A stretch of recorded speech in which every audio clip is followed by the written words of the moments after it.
Well, good evening and welcome to Coffee and Tea with Aeson and Sandie. Let's go ahead and expand the additional audience as we go to.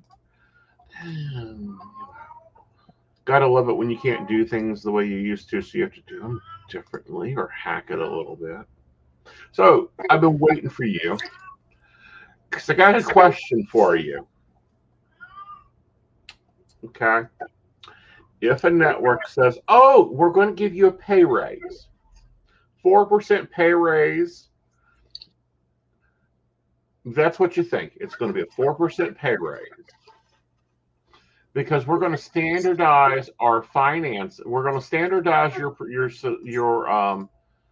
commissions to 32% across app and network. What? Okay. Yeah, because there was two prices, one for the app and one for the website. And then you get to looking at it, and that's not a pay raise. That's a 4% pay decrease because they're paying you more on the website.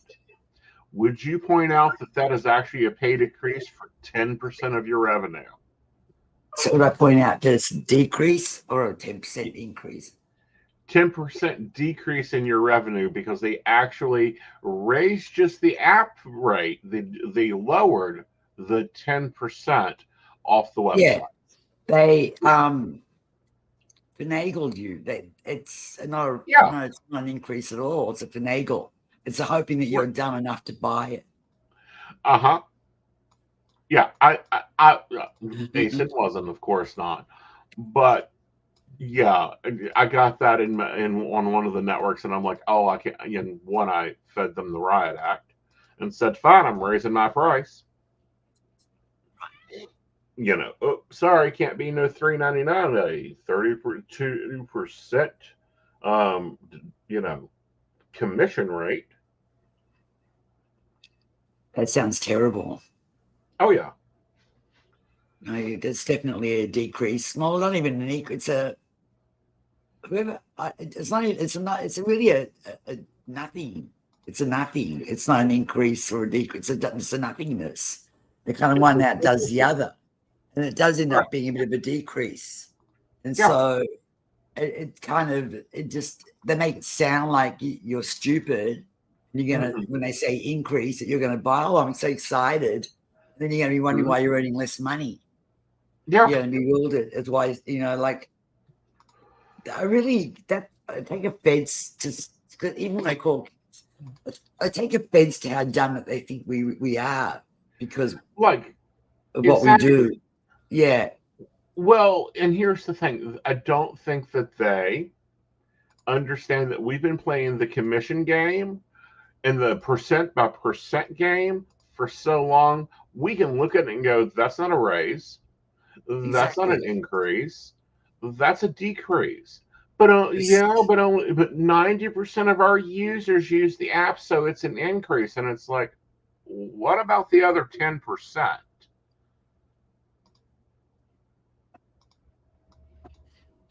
Well, I use both. So, I always use the app. Always kind of think of it.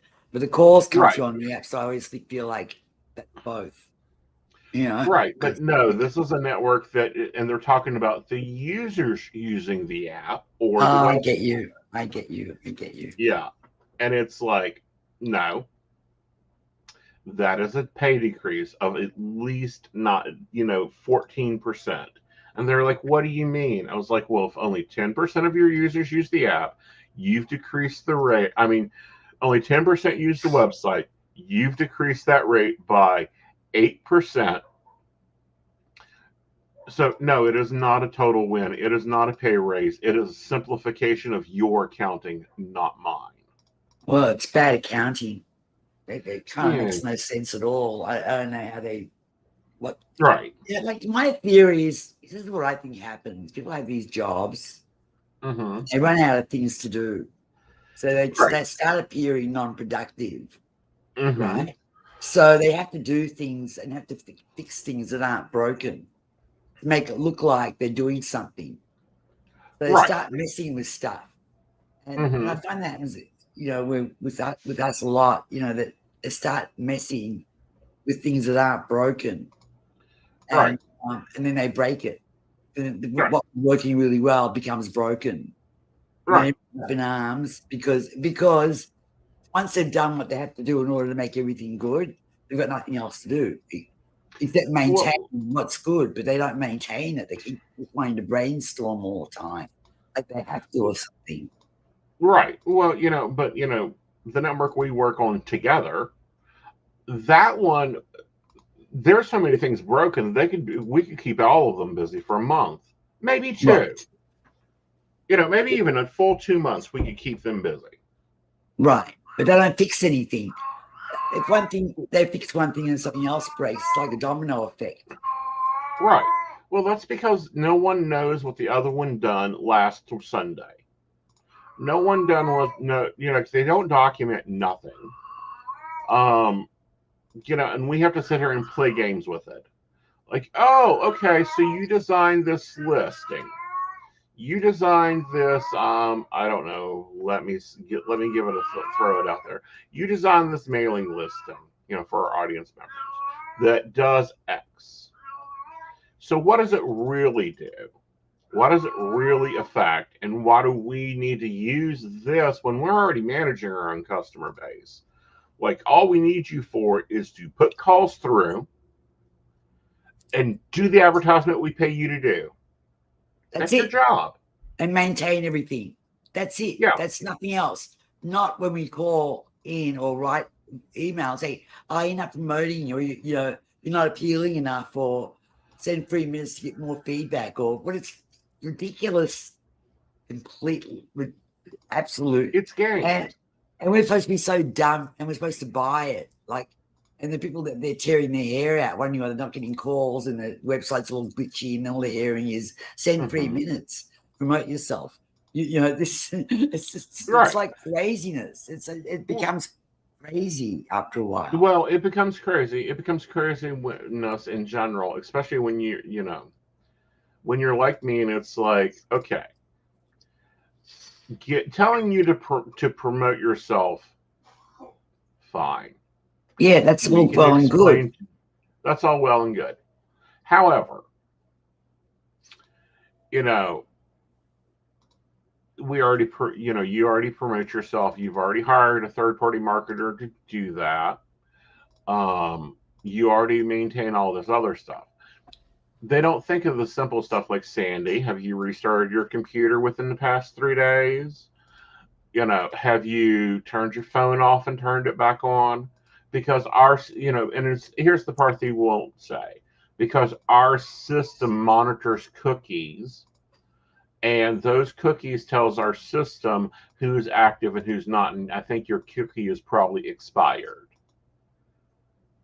If they told you that, honey, half the network, if they came right out and told psychics that, like, this is the order of operations that you have to do to get calls, honey, they would freak. The psychics would lose their mind. It was like something else they done a couple months ago. And, I came out and told you, I said, look, in Germany, they're doing this. So you can expect it at Keen anytime now. Within 2 days, they released it to Keen. And instantly, we just adapted and went on. So I restart my computer gets shut down every night. And I do uninstall and reinstall the app. I do that whole shutdown. I do a whole shutdown and log out of everything, shut everything down. Right. And then because it kind of like cleans everything. And then restarts everything, reboots everything. Like a reboot, basically. Right. Yeah. Yeah. But it took us forever to figure out what it was. Until we got the contract from the German company, and it's like, oh, you monitor cookies, so we need to make sure to delete cookies. Got it. Yeah, exactly. Delete cookies from your computer, that kind of thing. Do a cleanup. I do that very regularly. I know. I know you do. I'm not saying you don't, but I know. Yeah. I get it. Yeah. And it's important. It's important. Mm-hmm. Funny, I was looking at one of the old videos that we did together. I was like, let me look at these YouTube videos that we do, so I can see what I look like and what. Mm-hmm. I'm completely glitching out. Like Mm-hmm. on my old computer, like my Uh-huh. hands are everywhere, and my voice is not matching my mouth. And Yeah, that occurs. That's what happens when there's a slow internet connection. but now it's good, right? Now it's not. I'm Now not you look glitching out. fine. Yeah, I'm not Yeah, you glitching look out, right? It correct. was so You know. funny, and it was like I was watching that. What was that karate guy that used to do the movies? And they would do a voiceover, like they'd be dubbing his voice, and they had it out of sync Bruce Lee. completely. Bruce Lee, and it was reminding me of that because my arms were running around a lot, and I was, Mm-hmm. a little manic. Mm-hmm. Well, we're into Thanksgiving. And you're We're looking into at me like a poor thing. I'm looking at you like I look at everybody. Like, let's get through this. So, we've moved into the Thanksgiving season, which Yes, often puts us in that position of gratitude. And I thought, since you specialize in cheating, I specialize in let's relationships. Period. in relationships, but Yeah. but also you deal with a lot of cheaters. Let's get to the root of it and how you snap that root so that crack doesn't even start. And I think it starts with gratitude.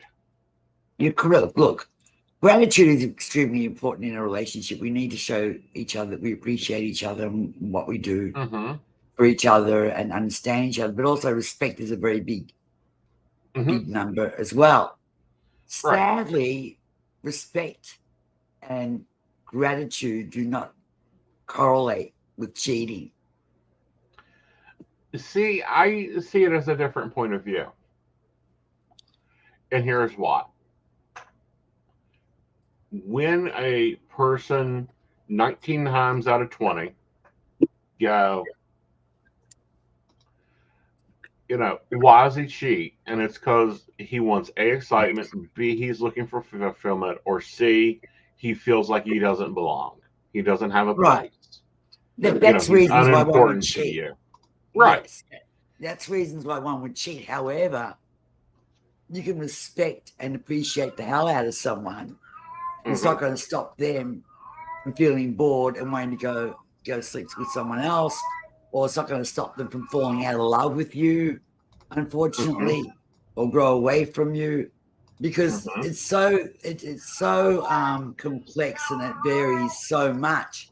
You can't put a thing on it where it says it's A, B, and C, because it's way too complex. People, when they do cheat, they cheat for a myriad of reasons. And like I said one time in another conversation, like commitment was in the heart. Commitment comes from the heart. Yeah, it's funny you say heart because there's no heart doesn't think, right? But we always point to our heart when we think about love and commitment and emotion. For some reason, it affects that area of our body. It's a mind thing. So commitment, if you're not 100% committed to someone from the beginning, you're likely to cheat. If you're with someone that gives you a horrible time and you don't feel fulfilled and you feel empty, you're going to cheat. If you're being with someone and you're bored with them intimately, but you love them, but you're bored and you need satisfaction, you'll cheat, right? If you've got certain kind of fetishes that your partner will not indulge you in, then you'll go and you'll find someone who will. So you'll cheat. Right, so there are if you don't discuss it beforehand. Even when you do discuss it beforehand, they still don't want to do it, right? Well, I'm not saying that they don't want to do it. What I'm saying is, if you don't, go ahead and go, okay, well, you don't want to go into this. Can I go do that with someone else? Yeah, sometimes people will agree to that. I have clients where they have exactly that type of relationship, where the partner goes out and gets fulfilled sexually with their little fetishes and whatnot. And, but that is not always agreeable to everybody. Exactly. But, the other side of that is... It's very complex and very... You can't put it can't be absolute. Right. But, you have those relationships that you can literally watch the change in their behavior with some of the silliest things.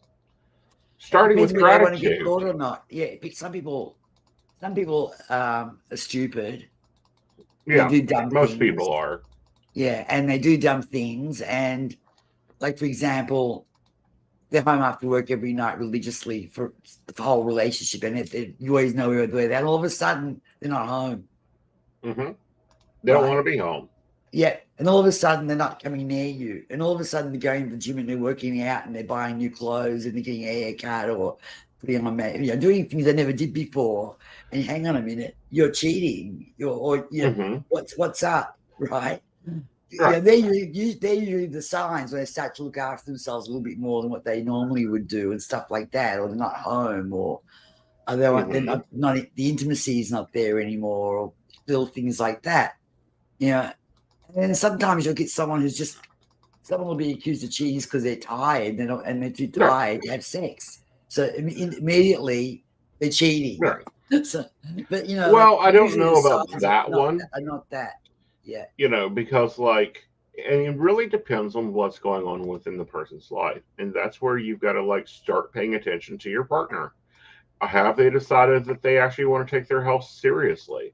So, they've hit the gym. And if you hit the gym, you're going to have to buy new clothes. Sorry, it's a proven fact. If you're working out through, I understand that, but other factors come into play, like there's no intimacy anymore and no communication anymore, and they're not home anymore. Mm-hmm. Right. So if they're hitting the gym and they're out every night, wearing brand spanking new clothes, they come home, take a shower, get dressed, go out. Hang on a minute.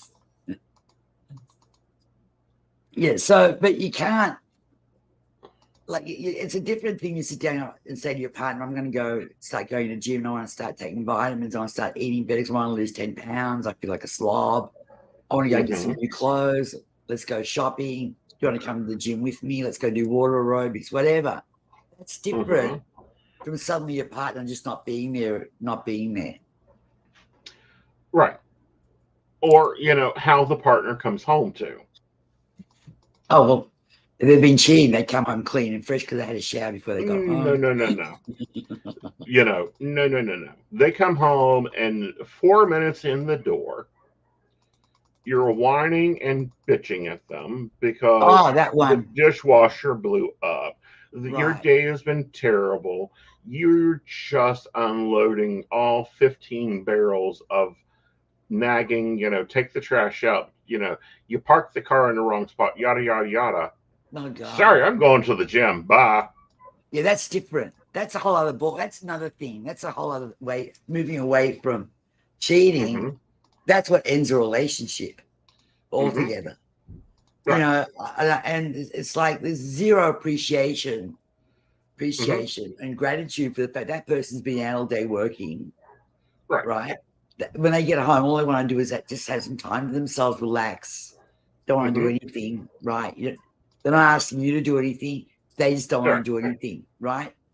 You don't have to do anything. They don't want to do anything. And maybe you want to maybe get something to it. Perfect example is my grandson, right? He's going to be 18 in a few months. He's a young man.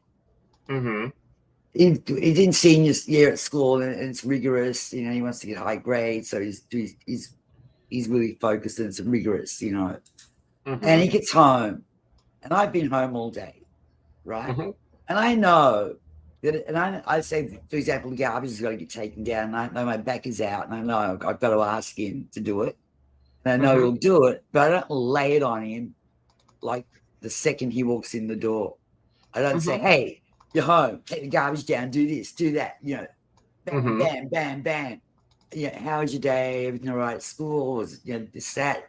Would you mind, taking the garbage down when I really can't do it today? Do you mind doing it? No, not at all. He's pretty cooperative. He's a very good kid, and he's very. But it'd be the same thing with a partner. They get home, they're tired. Yeah, and you say, I've been with the kids all day. My back is killing me from picking them up, bringing them down, and I made, really made your favorite for dinner, or I made dinner, and I just feel broken. Do you mind taking the garbage out, please? Just communicating in a way that's respectful. And 9 times out of 10, the person will say, "Oh yeah, I will," or "Yes, I will a bit later," or "Dad, my back's killing me too. Maybe let's just leave the garbage for tonight because I can't right now. Right. But whatever Right. they say, it's okay. And Right. what I But find, how often do we see our clients? They get on the phone with us, and as soon as they get on the phone, you can instantly see or hear, or your clairs activate, and it's like they're nagging this man so much that he don't want to be around them. that's 9 times out of 10. 9 Yeah. times out of 10. I will get not. This is very often. Will blah blah come back? And the first thing I say, well, the first thing I pick up is that blah blah is of the understanding that you don't want them in your life. Right. Why? Why do they think that?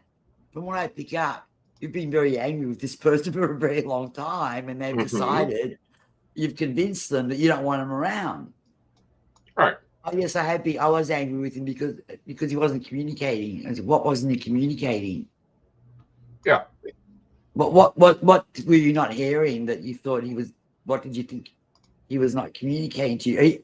Cheating. I think he was cheating, and then so it goes straight from not communicating to cheating, right? Why do you think he was cheating? Because he goes quiet. He sits down and he goes quiet, or he goes in his room and starts gaming. And has it ever occurred to you that he's just exhausted? Right. He's just exhausted. Or that he had nothing to say. He's exhausted. Nothing to say because he's exhausted. He comes home. He's tired. Right. And yeah, he's got nothing to say. He's exhausted. He just wants to be left alone, unwind, and take a breath. Then come back into the living room, whatever, and say, "Hey, how are you?" And ease into a conversation. And it's just I've really not. It's been very, very common. There is a double standard, and this double standard mostly goes from women to men. Mostly, and it's they expect to be understood. Women expect to be understood, have all the empathy they need and all the support they need, no matter what. But their partner does not have that same right. They also don't. The case of clients that I'm talking with about. The boyfriends apparently, as soon as they get into a relationship, should be given a horse bridle. Right. The ones with the blinders on it. Yeah. They're not. It's almost like, and I am not putting down the Muslims at all. It's almost like that the women have been taught that men in relationships should be like Shiite Muslim women. Cannot talk to the opposite sex, cannot look at the opposite sex, should be escorted to and from work every day by their spouse. And heaven forbid they even order a sandwich at McDonald's from a woman because instantly they're cheating. And it's like, that's not cheating. And instead of wearing something to cover their nose, their mouth and head, they should wear something to cover their eyes. They look at another woman. Do not look at anybody except me. Right. But there's a double standard because then they're free. They want to be free. I get people. I wonder if my husband's cheating on me. I'm going to, this set and go through the whole scenario, the whole thing, blah blah blah, back and forth. Then all of a sudden. And what do you think Frank thinks of me? I said, well, your husband's not named Frank. But who's Frank? Oh, he's a guy I really liked. I met on some social media outlet and thing. And so you're cheating on your husband. So you're cheating on him. No, we're not. No, I'm not cheating on him. I'm just talking to him. Yeah, but that. You just, if your definition of cheating is he talked to another female within the day, you looked at another female, done anything, normal in life, then you just said you're cheating. Exactly. You're cheating. So you're cheating on your husband. You wonder if he's cheating. Yeah. Like I had the other couple I stayed with in Oklahoma. They've got a really good relationship. Really good. Healthy. I love watching them interact. Now, they're both my friends and they're a couple. And she doesn't feel threatened that her husband talks to me. Right. And because she knows we were just talking, like, yeah. And I'm forever saying, I love watching you guys interact, and you got a great relationship, and I love how you love each other. But she's not threatened by the fact that he talks to me, and and she doesn't behave like a maniac when we go out. And he looks around, he looks at people, he looks at me, and he looks at the waitress when she comes and takes an order. But he's not, and it's the normal interactions, like nothing. There's nothing going on there. So it's not. But you get women and men that are so insecure, right, that you're not even allowed to even breathe in the direction of the opposite sex, and you can't live that way. You cannot live that way. You cannot live that way. And what doesn't he ever come home? Because when he walks in the door, you've got a list of 55,000 things he's done wrong today. Exactly. One of them was breathing. Exactly. Can't be tired. There's double standard. He can't be tired. A case where parents have died. Their parents have died, and they've gone into a state of depression, or a sibling has died, and they're like, but I want him to spend time with me. I said, don't you realize he's grieving right now, and he can't spend time? He's only, all he can focus on are friends and family that understand what he's going through. He does not want to be pressured about what you're going through, because he's going through something, and you don't seem to want to support him in that. But if you were going through it, you expect him to drop everything and be by your side 90% of the time. But he's going through something. He's not going to be going through it because he's not giving you attention. His attention's diverted to something else. It's not even threatening. It's not even a threat to the relationship. Right. Someone died, and you haven't got you can't even be sympathetic and supportive enough to go to make it about him for a little bit. Right. Or they're sick. I had a client once, this years ago, the man had cancer. And she still couldn't be sympathetic to him. Right. But I could barely walk. She still couldn't sympathize with him and what he was going through. It used to drive me insane. Oh, I have to tell me about it. Yeah, the guy is sick. He can't move. What do you want him to do exactly? Right.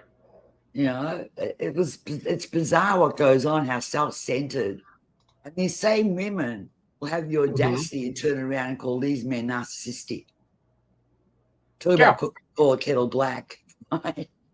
Well, not only that, but one, I don't like that term being thrown around, because that disease itself is so rare.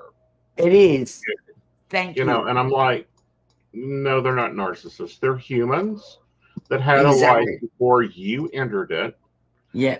And I'm sorry, I see so often, I'm like, stop calling him, stop texting him, leave him alone, let him come to you. Why? I should, I text him, he should answer me instantly. And it's like, don't work that way, girly. You're chasing him away. Do you want to keep chasing? Well, no. Then stop acting like you're chasing. Well, I don't get it. I should be, it's 4 a.m. He has to be at work at 9. He should be up by now. What? No, men don't get up that early. We don't have that. They, if you're dating, they don't have all that prep work to do. But it just blows my mind. People don't answer texts for a myriad of reasons that you cannot. I just simply say, he'll get to you. That's it. Right. Because you could be doing a million things. You could be in the bathroom. Could be asleep. Could be talking to his mom. Could be talking to his sister, brother, uncle, auntie, kid, whatever. Anything could be going on. Why always jump to there's another woman? It's insecurity, because as soon as they don't answer a text or they're unavailable, the go-to is cheating. Right. Every time. Every single time. Right. It's never about anything else. Right. And it just boggles my mind every time. Of like, either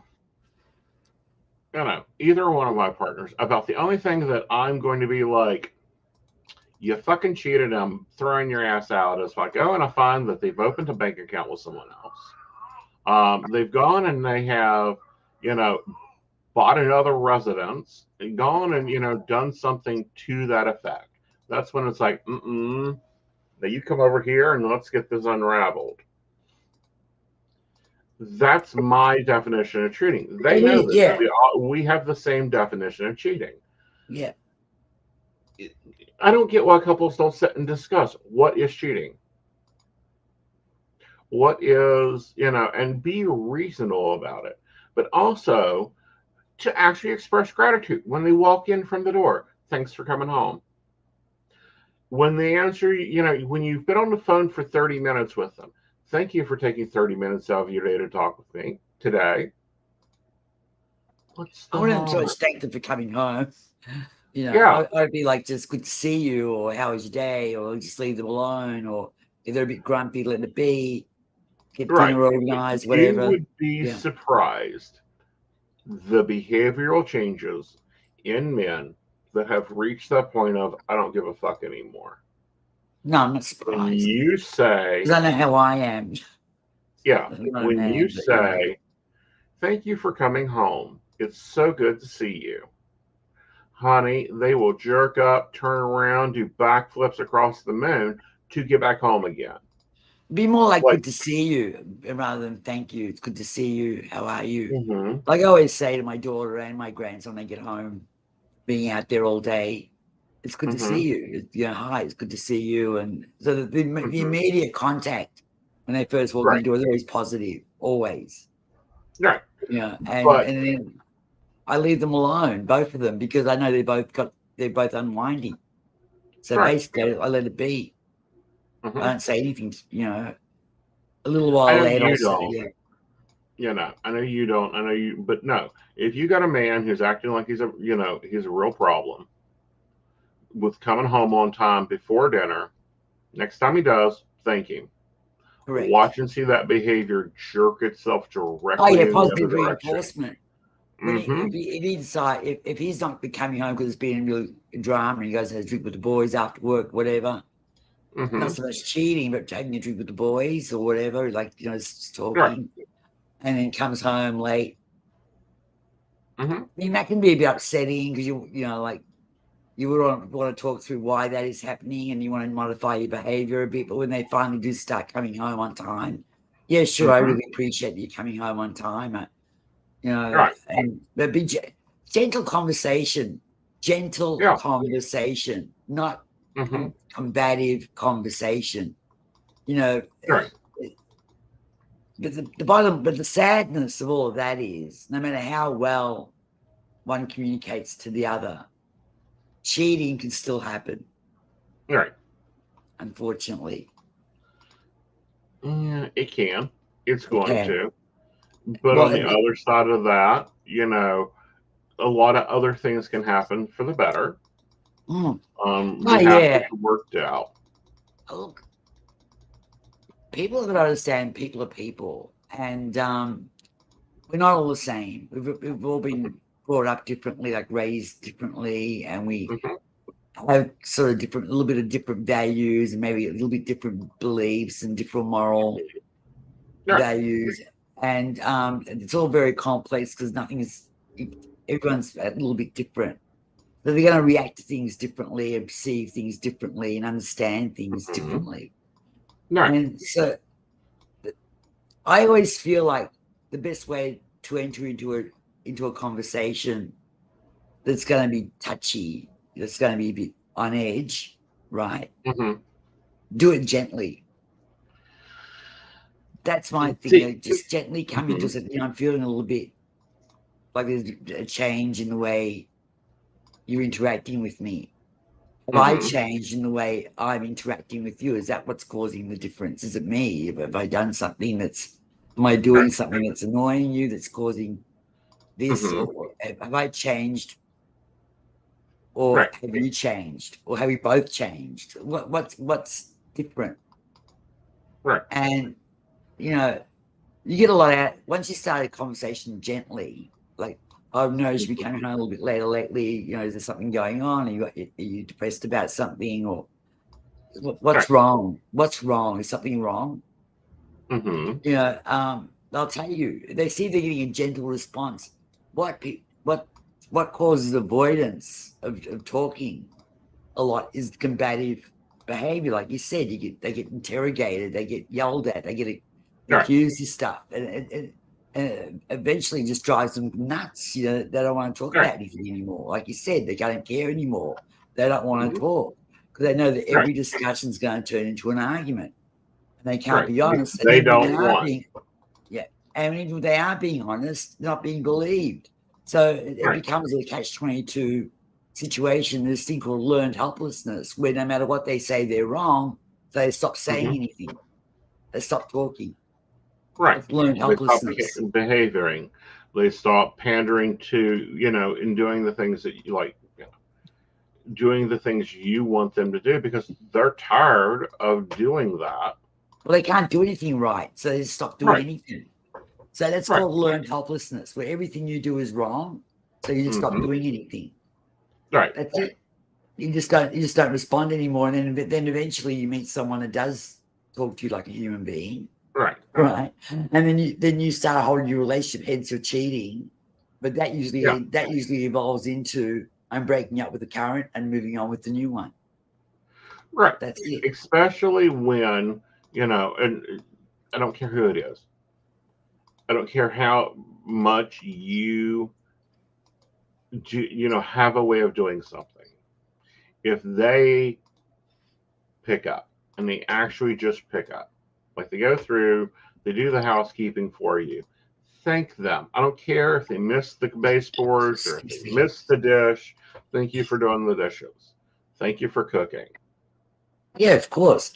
Gratitude is extremely important. It's respect and it's manners and it's gratitude. You know, show appreciation, like a little esteem. Thank you. Thank you for taking the garbage out. Thank you for prepping lunch for tomorrow. Thank you for whatever. I don't care what they do. And that goes both ways. It goes both ways. Right. Thank you for keeping the house clean. Thank you for looking after the kids so brilliantly. Or thank you for picking up my dry cleaning today, and that was a big weight off. Or thanks for bringing home a Coke they ordered, or whatever. Whatever. But it's that getting to that level or that line to actually being open about it, direct about it, conversational about it, but actually saying the words. And a lot of people will go, well, he knows I'm grateful she picked up my dry cleaning. So say it again. No, they never say. They assume that they know they're grateful. No, exactly. You say it. Oh, thanks for doing that for me today. Yeah. Thanks for getting the milk and bread on the way home. Yeah. Thanks for that dinner. It was fantastic. Even if it tastes like. Don't care if it tasted like dog ass. The dinner was cooked. You ate it. Get over it. Be grateful for it. And thank you for giving me a break and ordering in tonight. I really appreciate it. That gratitude is very important. It is important. Is. And I've seen it save relationships. I've seen relationships change around because not only that, but when you're giving the gratitude, you're actually giving gratitude, and it changes your vibration, your viewpoint of what's going on there. So it doesn't. It changes not only their behavior, but it changes your viewpoint. Well, he never does nothing. Well, fuck, you just told him, 3 days ago, thanks for washing dishes. So he done something. Exactly. He never takes care of the baby. Oh, but he got up yesterday morning early on Saturday and let you sleep in and had the baby in there watching TV. Was he bouncing it off the ceiling? No, thank God. Was he, bottle feeding it and, doing everything else for it? I'm quite sure he was. Men don't handle wet babies well, so they'll change a diaper very fast. Was it the way you do it? No. Is that okay? Yes. Because there's 450 different ways to put a diaper on a baby, as long as it's on the baby. And it's clean. And the baby's clean and dry. Yes. You know, it is what it is. And, that so much changes the duality of a relationship and the speed and the handling of a relationship faster than anything else I've ever seen. Is Yes. actually taking some stock and going, well, crap, he is doing things. And crap, I did say thank you to him yesterday, but I didn't, and then you have to go and question, well, did you mean it? Or were you just running your gums? Because he took it as you mean it, so he's doing it again. Yeah, you've got gratitude goes both ways. Well, it's double beneficial. Yeah. And so does respect go both ways. Mm-hmm. And unfortunately, people are going to cheat no matter what you do. It's not inevitable, but if someone's going to cheat, they're going to cheat no matter what you do. Right. But, they're going to cheat, but if you chase them away, they're going to cheat. If the innate responsibility is there. If you chase them away, they'll just go away. They'll just go away. Sometimes they'll, if they're replacers, they'll go ahead and start taking applications. They'll create a reason to get out of there. Right. And then the other side they'll do that too, because they don't take responsibility for ending the relationship, so they'll create trouble in order to get me thrown out on purpose. Mm-hmm. Look, it's so like I said, there's no absolute, there's no cheating is separate from gratitude and respect. They're separate kind of issues. Mm-hmm. There's a book that I read in Australia, and I can't find it here, and I can't even remember the name of it anymore anyway. But it talks primarily about cheating. Mm-hmm. And the main thing that came out, the two main things that came out of that book is the commitment wasn't there in the first place, number one. And number two, they're not getting fulfilled in their current relationship, and they have to move on to somewhere where they're getting fulfillment. That's it. They're the two main reasons of cheating. And the reason for ending a relationship and cheating is different, because when you nag someone to death, you're basically going to end the relationship. Mm-hmm. That's different from cheating. Chase them away. You're going to chase them away, and they're going to find someone else. And a lot of people think that once the relationship is over, they go meet someone else, that's still cheating. No. The relationship's over, and now they've moved on, so it's not cheating anymore. That's it, right? And whereas cheating is the same old line the guy says to the girl, or the girl says that my wife doesn't, whatever, my partner doesn't understand me. So let's go do the D, because my partner does not get me, and I'm not, that's it, right? Mm-hmm. But 9 times out of 10, also, they may not be fulfilled, and they go and cheat, and they're bored, and they have the novelty of having different sex with someone else, right? But their emotions aren't being looked after by that other person. So they want to come back home for the emotional support and the love they get from their partner. So that's the third reason. The third thing that happens, like they just want the novelty of having sex with someone else, but they still love their partner, and they don't want to leave their partner. So they stay with their partner and just go and cheat. That see, that one up for me is the one I'm like, yeah. Sometimes it's just point blank. They walk in. And I've seen it so often. Good men, hardworking men, that are basically chased, and I do mean chased away.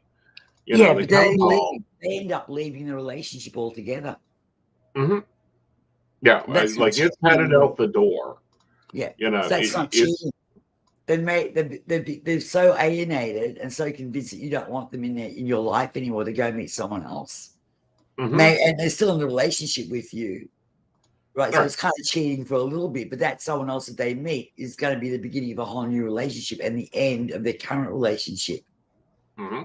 That's it. So because you've chased them away to the point of it's over. Mm-hmm. so over that there's nothing to come back to. All they're going to come back for are their clothes, and maybe a court case if there are kids involved. Maybe child support payments. That's it. Visitation. That's it. Because like I say, you've convinced that person that you don't want them in your life anymore because you have driven them crazy. You're not happy with them.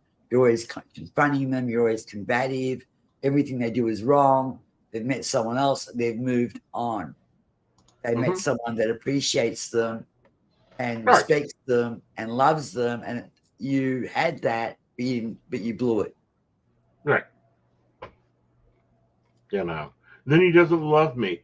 The other one that gets me and aggravates me every time. Will he fight for me? What? No. What do you want him to do? 50 paces at dawn? Like, there's another one that drives me crazy as well. Like, does he really want to be with me? Of course. If he didn't want to be with you, he wouldn't be. Something people don't realize. If people don't want to be with someone, they're not. People will always just end up doing what they want to do. If they want to be with you, it means they want to be with you because they're spending time with you. They're not going to spend time with you if that's exactly what they don't want to do. Right. And will he fight for me? No, not after you've yelled at him 6 months and told him how much of a creep he is, and you tried to control him, and he didn't give up all his friends and family and dedicate his whole life to you and get a collar around his neck and a leash so you can drag him around and control him. No, because that's not how he wants to live his life. He wants to live his life in a mutually respectful relationship with someone that actually loves him and appreciates him for who he is, and vice versa. He'll do the same. He'll return the favor. But no, he's not going to fight for something that he just fought to get out of. No. Well, and that's that whole thing of, will he fight for me? What's he fighting for? Do you want him to go and do pistols at dawn at the neighbor next door? Dude, I mean, with who though? The door with who? Who's he dueling with? Exactly.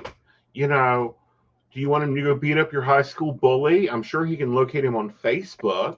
Right. But it's like the day, you may think that, he's a white knight on a horse, but he doesn't have a clue what a horse, what foot to put in the saddle first, or what lance to pick up. I mean, get real. They just don't get it. They don't get it. They don't understand they're dealing with just another basic human being. That's it. And the other one, the one was another one I was thinking of that went out of my mind. Does he want to be with me? We fight for me.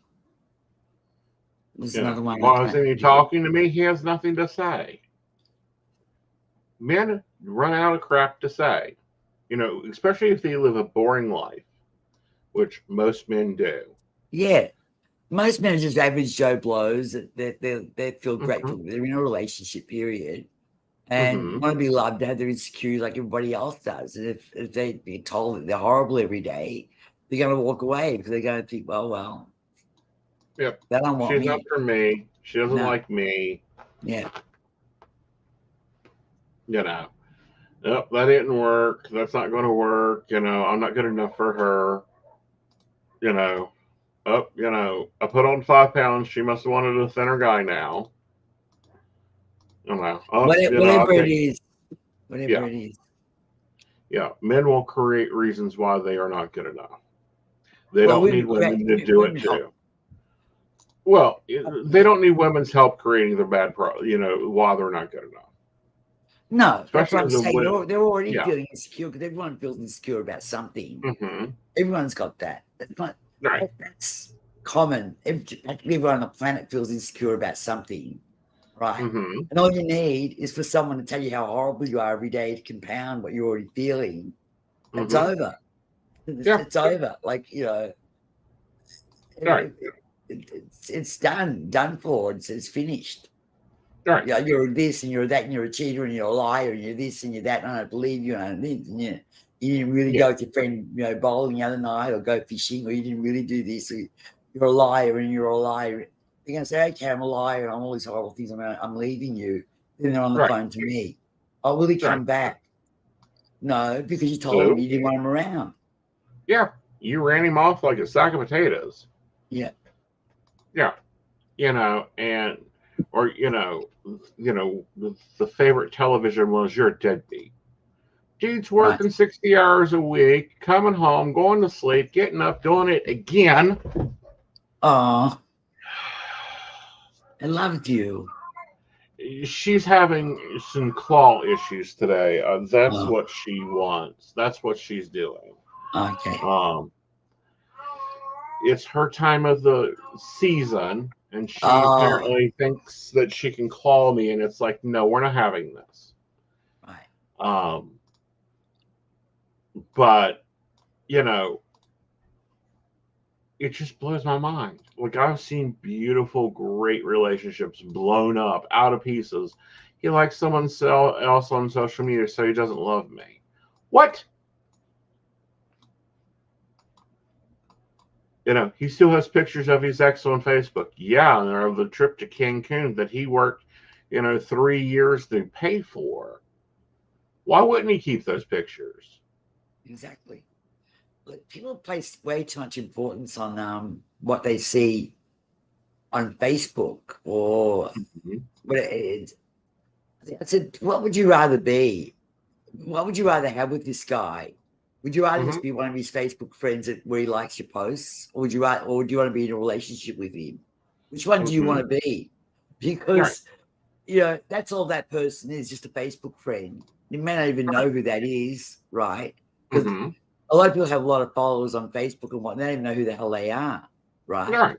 And they might like one of their posts. So what if it's a female or a male or whatever? But would you rather have that?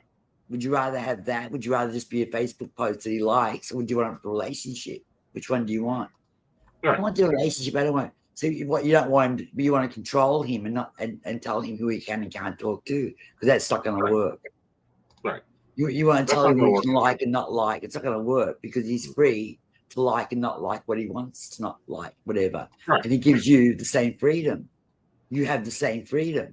You can do what you want to do. Why can't he do what he wants to do? And you can't control anyone. You can't stop people from doing what they want to do. And if they're with you and they're in a relationship with you and they eat with you and sleep with you, then they obviously want to be with you. Yeah. Pay attention to that. Exactly. You know, and so don't ask, does he really want to be with me? Because if he really didn't want to be with you, he wouldn't be. Yeah, he done moved on. He done replaced you. He done figured out, how to get around this. How do I fix this? What do I really want in my life? And, men are human. Newsflash to most men, you're human. You're not Superman. You're not that white knight. Sometimes you can, let down that guard of being the perfect boyfriend early. Normally the first date, I warn him, I am a bitch. I will be an asshole to you. I will tell you off because I expect you to at least hold ground with me. Right. And, so many guys are like, what, you tell them the truth? Yes, I tell them the truth. Because, I ain't going to move them in, have the full, lovely relationship, yada, yada, yada. Wake up one morning. But what is a lovely relationship with that? If you can't be honest, you can't trust your partner enough to be honest about how you feel and what you want, and you won't tolerate being treated badly, then you haven't got a relationship, then you can't communicate with them. Right. I mean, you have to be able to assert yourself and stand up for yourself. Know, and that's not being a bitch. That's just being, I will not tolerate being treated like crap. Who are you to treat me like this? Right. How could, I don't treat you like that. What gives you the right to treat me like that? It's a two-way street. It's a two-way respect, two-way everything. Right. Exactly. No, don't use my money to go buy a house somewhere. Don't use my money and buy big ticket items without discussing it with me, because it's my hard-earned money. Exactly. Right? Okay, we'll discuss these things together. or don't do anything dodgy. Talk to me. If it's going to hurt me, too bad, because I'd rather be hurt with the truth than lied to any day, any day. Right. And every time they're like, "What do you mean you're, friends? Like, don't tell them that you're, a bitch." Bullshit. Pre-warn them what they're going to wake up to in the morning. Me on the phone yelling at somebody because they're idiots. Yeah. I don't yell at anyone anymore. I don't want to get any paid emails. Oh, please. I think the first time that Joe heard me turn on corporate Aeson, he did not like it at all. What happened? What happened? Oh, it was back when they pulled that crap with our deposits 7 years ago. You'll remember it when it was delayed, for 3 weeks. I'm on the phone being corporate Aeson, and nobody likes corporate Aeson. It's like the principal has come to the school to take you apart. And I'm just berating these people. Why isn't this done? Why isn't that done? Have you done this? Have you done that? And he just looked at me and says, "I don't like you this way." And I'm like, "Don't ever get me on the other side of the corporate table then." Exactly. Yeah. Exactly. Yeah. Well, yeah. When it comes to talking to Keen about certain issues, I try to be firm. I can't argue with them. I don't argue. Your contract says X, I expect X. Your contract says Y, I expect Y. Every time I've tried to assert myself with them, it turns into I'm not heard, but Keen doesn't hear me. They don't hear me. That stupid video that I sent them with that ghost list that I have, which is still there. Oh, they have never fixed that. They never fixed it. They never will. And they never will. I doubt they will. They'll either replace the system. And I showed them that video like 20 times, and here I am showing that was it Tamara, or whatever her name was, Tamara. Yeah. It kind of mind boggled me when I had that meeting with her and a bunch of other people I couldn't see, right? That she didn't know how to navigate the Keen account website, where her whole job is about advisors in the Keen account. And she didn't know how to navigate the account website. And I had to tell her how to navigate it and then show her the list and show her that I couldn't delete it no matter what I did, or create a new file for, or do anything, right? Yeah. And that was how, like 3 years ago now? No, I'm going on 5 years on that issue. 5 years? They have it. 5 years 5 ago. Years. Yeah, my how time flies. And until this day, they've never fixed it. No. They hope that it'll die out. We'll retire and then the issue won't be there. That's what they hope. I never followed up again, because I tried. I sent videos. I spoke to them in that big meeting. We had that big time. Remember that we had that big thing with them when you and me were both talking to Tamara, and it got really intense. It all started with me emailing Warren. It all started with that, because my whole everything died. I wasn't getting calls, nothing. I was dying. My whole account was dying, and I had to contact Warren because nothing was going on, and I was doing everything that they were telling me to do, and nothing was working. And that ended up being this great big thing with meetings and stuff. Yeah. And it all for nothing. Yeah. Yeah. Went nowhere. And I got no respect for it. I got no feedback, no nothing. No one came back to me. No one did anything. And also this other crazy thing where they emailed us if they could use me for promotions and stuff. Said, yeah, had to fill out a contract that gave me no rights at all. It's okay, right? And nothing. Yeah. Nothing. I haven't heard anything about it ever again. Well, nothing. That's because it's slow moving, and it's like the demographic within a network is really interesting. Um, I've done so much, beta tests. I once told one of them, you can't do anything I've not seen before. And like, what do you mean? And I'm like, I've been in this business since this business was a business. This year I'm 18 years at Kane. Like, you know, my account will be able to vote this year. Your account can drink this year. And it's like they just don't get it that, like, yeah, we've been here that long. We know the system in and out over and over. We know when it's not ticking right. Like, we can just smell an error getting ready to happen. But they don't get it. They do not get it. The younger networks do not get it either. They don't take me seriously. I'm some like crazy woman or something. I don't know. Well, I don't think that they think you're crazy. I think that they just don't have the investment or the longevity view of it, which can be very dangerous for them overall, because they're going to miss things. And, I was reviewing a training and I'm like, this looks eerily familiar. Oh, yeah, I remember when I'd done this training.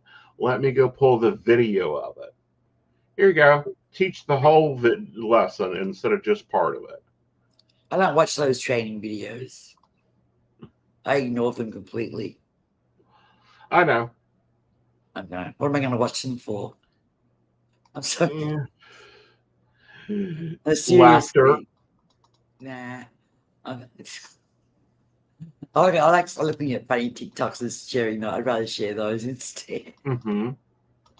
Because I could train. Right. You and I could train all newbies day and night. You and I easily, but they're not appreciate. They won't. They don't like my consulting fee. They really do not like Aeson's consulting fee if they want me to train people. Like, they will have to cough up some serious money. Right. They'll have to cough up some serious hotel, because we're not doing the cheap little Zoom. Hell no, you're going to fly us all into San Francisco. We're all going to be at the conference center there. We're all going to train up. We're all going to get our headshots done. So go ahead and hire a photographer. Like, we're going to do all this at one damn time. Like, if you want to run that level of a network, a whole conference with them and train people. I could train people. You could train people. Mm-hmm. But they never think of it. They never think to ask. Well, I think they think to ask, but again, they don't like my consulting fee. They don't like. Well, they never asked me. They never thought to ask me. Right, because they don't want to do it that way. They don't want to take the Mary Kay style of business. Okay, Mary Kay started, the email marketing and all that. You can go back to Mary Kay back in the 70s and watch some of her protocol. No one realizes how much that woman actually influenced business. Oh, yeah. She was a business mogul. She started something from nothing and built it up. In those days, you had to be, because in those days, you had to rely on word of mouth. You had to make yourself known. Right. The only way, otherwise no one would ever know, because you didn't have social media. Right. So, like, what's that Paula Dean? She started from nothing. She started from, taking a bunch of sandwiches to some office somewhere and saying, I'm selling these sandwiches. And then she got bigger and bigger, and then she started her own little store, and it got bigger and bigger, and she became famous. Mm-hmm. It was all word of mouth. That was all her running around, with training keen people. Mm-hmm. Do it we should have a keen conference where we can have conference areas like a convention where we can train people, you and I and a couple of other oldies, and get and train people, because we should be respected for the fact of our time on the job, right? And who we are, and our credentials and everything. That should be respected. And when I speak to someone like, what's her name from customer service? You mentioned her name, I keep forgetting it. We'll just say R. Right, Renee. Mm-hmm. Right. she's so condescending and so insulting, and I get so affronted by what she says to me, because do you realize who you're talking to? Do you not know who you're talking to? Yeah. You know, and I should be respected for the fact that I've been with Keen since day one. And so should everyone that's been that's in my boat, like you and other people that have been with Keen and dedicated to Keen from day one, should be respected and as a go-to to ask questions. Can you help? Can you train? And we should be compensated appropriately. Our consulting fees should be appropriate. Yes. You know, but here's the thing with that. They weren't there. Do you realize that we are now the oldest non-employees? We. Yeah, because if you look at them, there's not one person left at Keene that was there when the doors opened. No, even Charles is gone. Yeah, Charles is gone. Charles moved on. That was the last one. Yep. You know, I miss him. They weren't there. They weren't there the week that the network went down for the faulty maintenance. They weren't there when we waited a month to get paid. You know, and you know, they just don't care. You know, they don't care that, you know, hello, I know what you're doing. You know, it's like I was rewatching one of our old advisor coffee meetings that I do, which I need to do another one again soon try to do it during the holidays. But it was the one when we were discussing different mailing systems and different things. And it's like, we know this. We have clients that are now grandmothers to the children that we were talking about them when they were still babies. Right. You know, I've got a client that I've been talking to for over 40 years. Mm-hmm. It happens. They don't get that. They don't even know who we are because they don't Google. Sad. Yeah. You know, because they're missing out on a lot of valuable knowledge from you and I and other people like you and I. A lot of valuable. Waiting to see later. My grandson is going to the gym. Good. They don't value. He's cheating on you. My grandson. Yeah, he's gone and adopted another grandma. I hope not, because I'm the best one there is. There you go. That's what I'm talking about, though. You know, like I knew a woman that was one of my clients. This is how we grew together. She had her education she left college. Mm-hmm. She got married. Her husband cheated. She got divorced. She had nothing. Mm-hmm. She decides, to go back to college to do IT work. When IT just started, that's how far back this goes. She's wealthy now. She had her IT job was paying her $100 an hour like 30 years ago. It's a lot of money. And now she's sitting pretty. I still know her. Right. It's like you. We have clients that grew with us. Right. That grew with us. I've got clients that have been calling me every day, like every other day for 20 years. Right. You know, well, obviously we're getting something right, you and I, because we have clients who stay with us that long. We're getting something right. Obviously, we're telling them it's working out for them, and our advice is working for them, and yet we're not. I don't feel respected by people that work at Keen. I mean, I love Keen. I'm going to stick with Keen. But I don't feel respected I don't feel that my experience, my knowledge is respected or appreciated. Well, and that's understandable. Me, they better watch. Someone offer me a 50-50.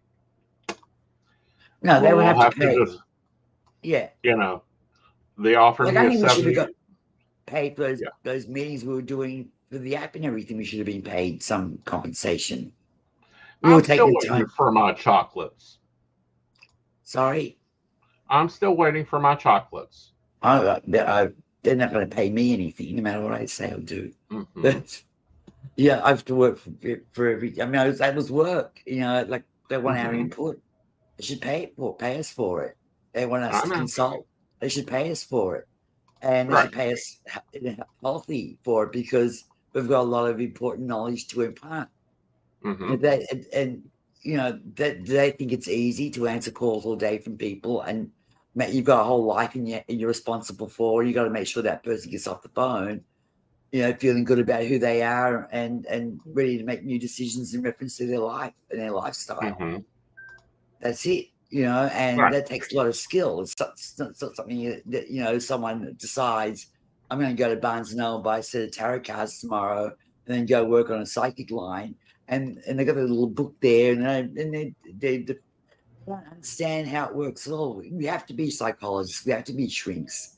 We have to know what we're doing in this job. We have to know how to advise people and give educated guesses on how something's going to turn out and this and that and predict things and that in a way, yeah.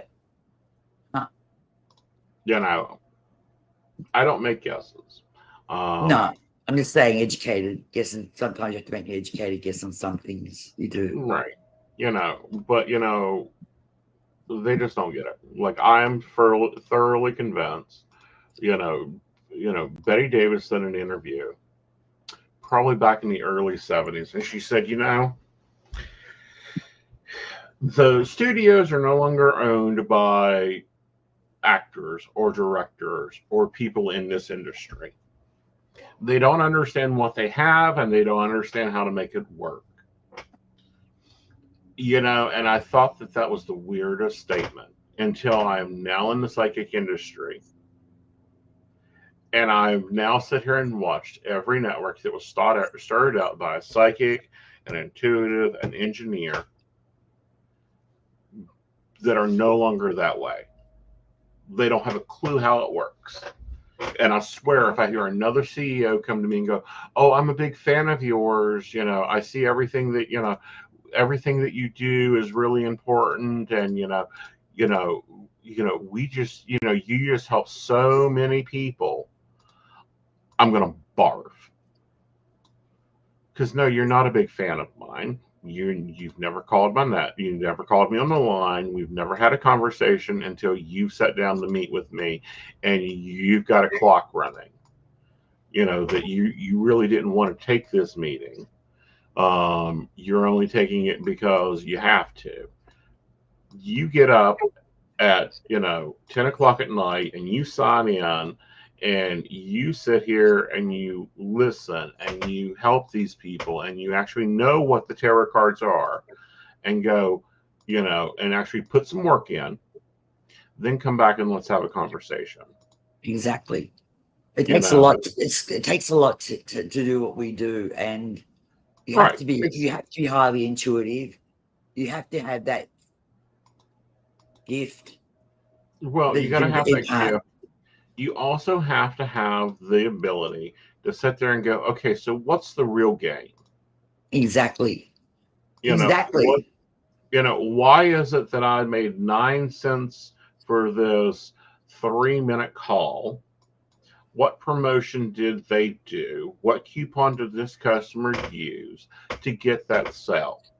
That you thought that the service I provided you with was worth 9 cents.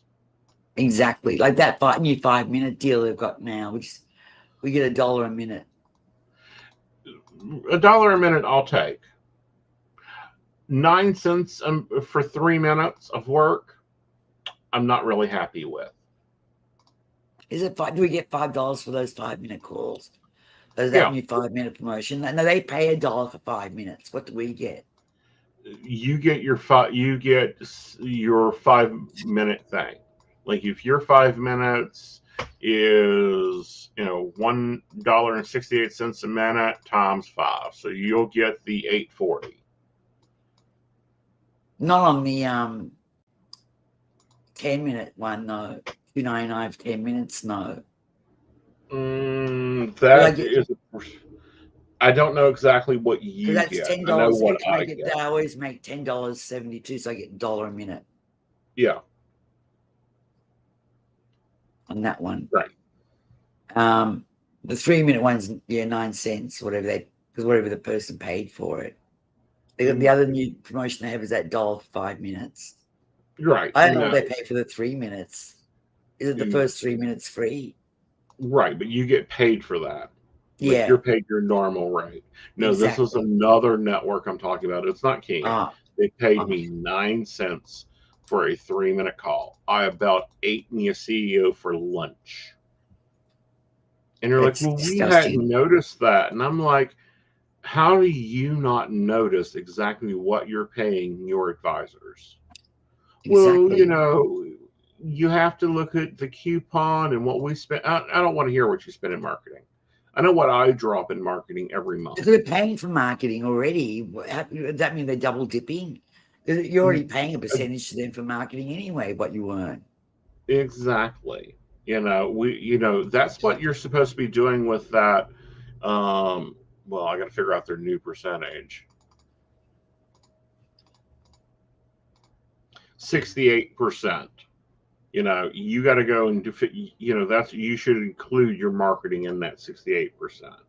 Of course, and they should also include what they pay us in that. They got to pay us. Yeah, right. So 9 cents. 9 cents. Yeah, me and that network didn't last long. No. My grandmother, back in the early 40s made 3 cents a word, and the word had to be over 5 letters. Yeah. By golly, networks are going to pay me at least more than that. Yeah. Or you know what? My clients will go elsewhere. Yeah. And that's why networks get so frustrated with me, is because I'm not beholden.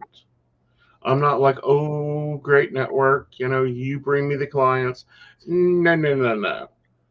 I am your product. Your product. I am Coca-Cola. I am on every shelf. You can choose to have me in your store or not. That's nice. But you know what? There are people that won't drink anything but Coca-Cola. Correct. And they don't like that. Oh, they get so testy when I have that comment to them. It's like, look, baby, I'm Coca-Cola. They can either come to my factory in Oak Hill, West Virginia and get it, or order it on Amazon, or they can find it everywhere else. Do you want me or not? This is my percentage, and this is what I expect. Exactly. Yep. Exactly. Yeah. So people don't like that. I don't care.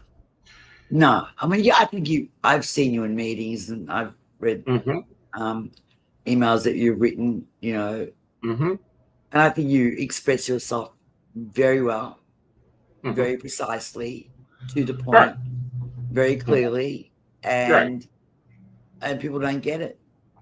No, they don't. It's like a network really got confused by a statement I said, why would I do that? Because that's not my customer. And like, what do you mean that's not your customer? That's not my demographic. That's not my customer. If they don't enjoy their reading with me, they're not my customer. They're someone else's customer. Why would I re-engage them? Well, you want to build your retention. No, I don't. Not with that customer, because they're not. Why would I go, oh, you didn't like eating the chocolate cake at my restaurant? Let's eat some chocolate cake too. Let's feed you some more chocolate cake. You don't do that.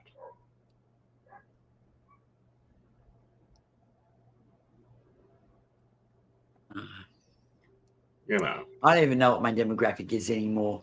All I know is what I don't like. I don't like 18-year-olds calling me. My demographic is 18 to 98. That's mine too. One more year. Normally, it's someone looking to explore or grow a relationship with an above average education. Right. Well, my demographic's the same as yours, and but when 18-year-olds, not all of them, but a lot of them they're very out of touch with reality. I don't know who raised them. I don't know what happened. Right. They're highly out of touch. Right. highly out of touch with reality. Right. And it's sad because how do you set them straight in 5 The school minutes? of hard not. You don't have to set them straight. Um, life will set them straight. You can direct them, Exactly. Yeah. but if they decide that they're going to do it anyhow, ain't going to help it. I had a girl recently. Right. So, yeah, because I always ask, what's your name and your current age? So my name is whatever, and I'm 17, and so I can't talk to you. So, but when I registered, I told them I was 18. So that doesn't matter that you told them that you were 18 when you registered. You're 17, and I can't talk to you. I thought it was hilarious. She told me that she lied to get registered, to register. Right. Yeah, Yeah, and it's like click. See, I don't even do that when they say they're 17 or 14 or 13. Click. Yeah. Call ended. Reporting. I had one who was 10 years old. 10 years old. Right. I didn't speak. I just what said, are you serious? Yeah. Like, no. I have nothing to say to you. What's your biggest life decision to make? Which school to go to? Ask your mother. Yeah. You have to be 18. Some parents do is get their kids to call, but if that is the case, they should say, my parent is here, and I should, no matter what, the parent can't speak English properly. Then they say, well, they should both be on the phone then. So I've got the parent there. That's different. But 10? Right. How do they even have a credit card to register in the first place? Well, some parents hand their kids, cell phone, credit card, all of that. Obviously, they stole a credit card or debit card from mummy or daddy. No, I know a 10-year-old that has actually a credit card that's attached to mommy's account in case he needs it. For what, I don't know. Maybe he wants a pack of bubble gum, but there's one there, and it's like, are you serious? And they're like, yeah. He's had to use it a few times to get home. What? How's he getting home by himself at 10? Uber. What the hell? Yeah. Uber won't pick up anyone under the age of 18 without. They can't do it. They're not allowed to. I don't know how it works, but he gets to Ubered. Because my grandson, I had to get an Uber. I couldn't get one from. He can get them now because I put them on an official family plan. Uber has just brought in, because I had to Uber bash a couple of times to school. Right. Not recently, but like about a couple of years when just after the shutdown. I didn't have the car, and I had to get him to school. And now he refuses for me to take him to school. He takes the bus or whatever he does, gets to school by himself. He's a grown man. He's a man. He likes being a man. He likes getting up, getting himself ready, taking himself to school. He enjoys that. Right. Yeah. Yeah. And he's got his own debit card, and he's got everything now. He's got his own savings. He's got all of that now. His own checking account, everything. But at 10, not at 10. At 10, he wasn't that out of my sight. Sorry. Not around here anyway. Exactly. Amount of predators that live around here. There's no way he was like. No, there's nothing he would do at 10. No, I was completely a helicopter grandma. Completely. I was no. Right. Yeah, but now he's just completely independent. He wants to be. Right. I'm not allowed to take him to school. Even if I offer to you right, no, I'm going by myself. Right. So I get to sleep in late. So Yay. Yeah, he's got a job as well. He's got a job. He works. He wants to work. So he's working. He's got his own money. He's saving. He's got everything. He's going to have a car at 18. He's going to go to college. He's already applying to different colleges. But not at 10. Right. None of that was happening at 10. At 10, he was 10. Right. Baby. I know. Some of them are raised that low. Yeah. And I took him to school every day. That didn't ruin him or anything. I just I I didn't trust predators around the area. That's it. Now, if anyone tried to approach him now, they'd regret it because this guy's in gym every night. He's bulking, and he's had martial arts training. Right. So I'd hate to approach Bastion. Right. He got approached in the park one time by some creepy guy. And all Bastion had to do was stand up. He stood up because the guy ran. I stood up, the guy ran. Yep. All right, guys. Well, we've reached our half-hour mark. We will see you guys later. All right, then. When you take it, we didn't have any ads or anything. No, we've got to work on that. They're being redone. Oh, okay. All right. Yep. All right.